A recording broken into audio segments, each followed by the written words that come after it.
नमस्कार विद्यार्थी मित्रांनो, अभ्यास अलर्ट या आपल्या यूट्यूब चॅनलवरती आपलं स्वागत आहे. तर विद्यार्थी मित्रांनो, आज आपण पाहणार आहोत 28 डिसेंबर 2025च्या अत्यंत महत्त्वाच्या चालू घडामोडी. तर व्हिडिओ पहिल्यापासून शेवटपर्यंत पाहण्याचा प्रयत्न करा. अतिशय महत्त्वाचे आणि निवडक प्रश्न असणार आहेत, जे की तुम्हाला कोणत्याही स्पर्धा परीक्षेमध्ये डायरेक्ट विचारले जाऊ शकतात. तर बघा, आजचा पहिला प्रश्न आहे, कोणत्या खेळाडूचे मेजर ध्यानचंद खेलरत्न पुरस्कार 2025साठी नामांकन करण्यात आले आहे? तर महत्त्वाचा प्रश्न आहे विद्यार्थी मित्रांनो. मग याचं उत्तर असणार आहे हार्दिक सिंग. हार्दिक सिंह यांची नुकतीच मेजर ध्यानचंद खेलरत्न पुरस्कार 2025साठी नामांकन करण्यात आलेले आहे. तर बघा विद्यार्थी मित्रांनो, मेजर ध्यानचंद खेलरत्न पुरस्कार 2025साठी हार्दिक सिंह यांचे नामांकन करण्यात आलेले आहे आणि ते पुरुष हॉकी संघाचे उपकॅप्टन आहेत. आणि 2025साठी या प्रतिष्ठित सर्वोच्च खेल पुरस्कारासाठी एकटे नाव सुचवण्यात आलेले आहे. तर त्यांचे एकट्याचेच नाव सुचवण्यात आलेले आहे. ते सध्याचे भारतीय हॉकी टीमचे उपकॅप्टन आहेत. तर लक्षात ठेवा विद्यार्थी मित्रांनो. प्रश्न क्रमांक 2 बघूयात आपण. चर्चेत असणारा टायटन हा कोणत्या ग्रहाचा सर्वात मोठा चंद्र आहे? तर बघा, याचं उत्तर असणार आहे ऑप्शन बी, शनी. तर शनी या ग्रहाचा टायटन हा सर्वात मोठा चंद्र आहे. तर लक्षात ठेवा विद्यार्थी मित्रांनो, महत्त्वाचा प्रश्न आहे. बघा, प्रश्न क्रमांक 3 बघूयात आपण. आयुष ॲप हे कोणत्या राज्यामध्ये लॉन्च केले जाणार आहे? तर बघा, याचं उत्तर असणार आहे ऑप्शन ए, उत्तर प्रदेश. उत्तर प्रदेशमध्ये नुकतेच आयुष ॲप हे लॉन्च करण्यात येणार आहे. तर महत्त्वाचा प्रश्न आहे विद्यार्थी मित्रांनो. बघा, हे जे आयुष ॲप आहे ते उत्तर प्रदेशमध्ये लॉन्च करण्यात येत असून उत्तर प्रदेश सरकार IIT कानपूरसोबत मिळून हे डिजिटल आयुष ॲप विकसित करणार आहे आणि ज्यामध्ये ऑनलाईन OPD सेवा, आयुष प्रणालींची माहिती, डॉक्टर प्रोफाईल, जवळची आयुष हॉस्पिटल आणि इतर सुविधा वापरकर्त्यांना सहज मिळतात. तर माहिती लक्षात ठेवा. चला पुढचा प्रश्न बघूयात आपण. प्रश्न क्रमांक 4 आहे, 2025ची पहिली सॅफ महिला क्लब अजिंक्य स्पर्धा कोणत्या भारतीय क्लबने जिंकली आहे? तर बघा, याचं उत्तर असणार आहे विद्यार्थी मित्रांनो ईस्ट बंगाल FC. ऑप्शन बी याचं उत्तर असणार आहे east Bengal FC.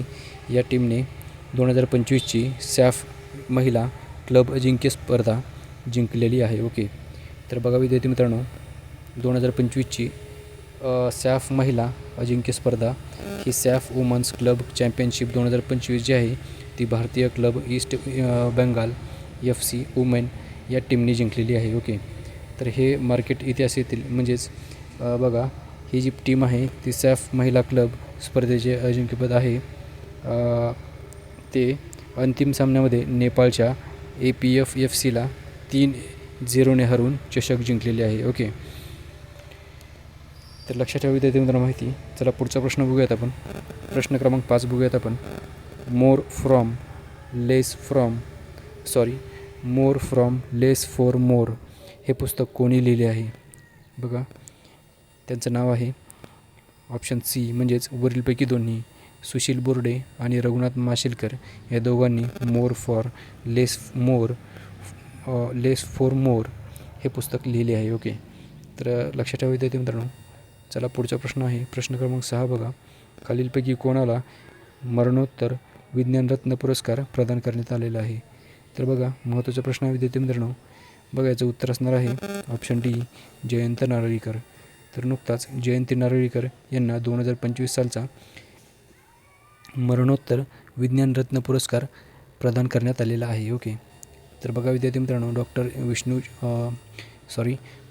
Doctor Jayant Vishnu Narlikar यांना हे एक प्रसिद्ध खगोलशास्त्र आणि विज्ञान लेखक होते, ज्यांना त्यांच्या निधनानंतर 2025 सालचा हा पुरस्कार जाहीर झालेला आहे. चला पुढचा प्रश्न आहे, भारतामध्ये सुशासन दिन दरवर्षी केव्हा साजरा करण्यात येतो? बघा, याचं उत्तर असणार आहे ऑप्शन डी, 25 डिसेंबर. 25 डिसेंबर रोजी दरवर्षी आपण भारतामध्ये सुशासन दिन साजरा करतो. तर महत्त्वाचा प्रश्न आहे विद्यार्थी मित्रांनो. असा प्रश्न तुम्हाला परीक्षेमध्ये विचारला जाऊ शकतो. तर बघा, हा जो सुशासन दिन आहे तो दरवर्षी आपण 25 डिसेंबर रोजी साजरा करतो आणि हा दिवस माजी पंतप्रधान अटल बिहारी वाजपेयी यांच्या जयंतीनिमित्त आपण साजरा करतो. ओके. तर चला पुढचा प्रश्न आहे प्रश्न क्रमांक 8 बघा. टेस्लाने गुरुग्राममधील कोणत्या ठिकाणी भारतातील पहिले इलेक्ट्रिक वाहन चार्जिंग स्टेशनचे उद्घाटन केले आहे? तर बघा गुरुग्राममधील DLF हॉरिझोन सेंटर येथे टेस्लाने आपले पहिले चार्जिंग स्टेशन उघडलेले आहे. ओके. तर ऑप्शन ए याचं उत्तर असणार आहे DLF हॉरिझोन सेंटर. ओके. तर लक्षात ठेवा. चला पुढचा प्रश्न बघूयात आपण. प्रश्न क्रमांक 9 आहे. ओके. तर अतिशय महत्त्वाचा प्रश्न आहे विद्यार्थी मित्रांनो. ओके. तर बघा ऑपरेशन हॉकाय स्ट्राईक हे नुकतेच कोणत्या देशाने चालवले होते? ओके. तर बघा याचं उत्तर असणार आहे ऑप्शन सी अमेरिका. अमेरिका या देशाने नुकतेच ऑपरेशन हॉकाय स्ट्राईक हे चालवले होते. ओके. तर बघा हे जे ऑपरेशन आहे ऑपरेशन हॉकाय स्ट्राईक हे संयुक्त राज्य अमेरिका म्हणजेच अमेरिकेने चालवले होते आणि ते ISIS म्हणजेच इस्लामिक स्टेट विरोधामध्ये सिरियामध्ये चालवले होते. तर सिरियातील जे इस्लामिक स्टेट आहेत म्हणजे ओके ISISचे इस्लामिक स्टेट आहेत त्यांच्याविरुद्ध हे चालवण्यात आले होते. ओके. तर लक्षात ठेवा. पुढचा प्रश्न आहे प्रश्न क्रमांक 10 बघा. क्वाड देशांचा प्रथम संयुक्त लॉजिस्टिक सराव कोणत्या ठिकाणी आयोजित करण्यात आला होता? बघा याचं उत्तर असणार आहे ऑप्शन डी म्हणजेच अमेरिका. ओके. तर अमेरिका या ठिकाणी बघा अमेरिका या देशामध्ये क्वाड देशांचा प्रथम लॉजिस्टिक सराव आयोजित करण्यात आला होता. ओके. तर लक्षात ठेवा माहिती. ओके. विद्यार्थी मित्रांनो भेटूयात आपण उद्याच्या व्हिडिओमध्ये. धन्यवाद.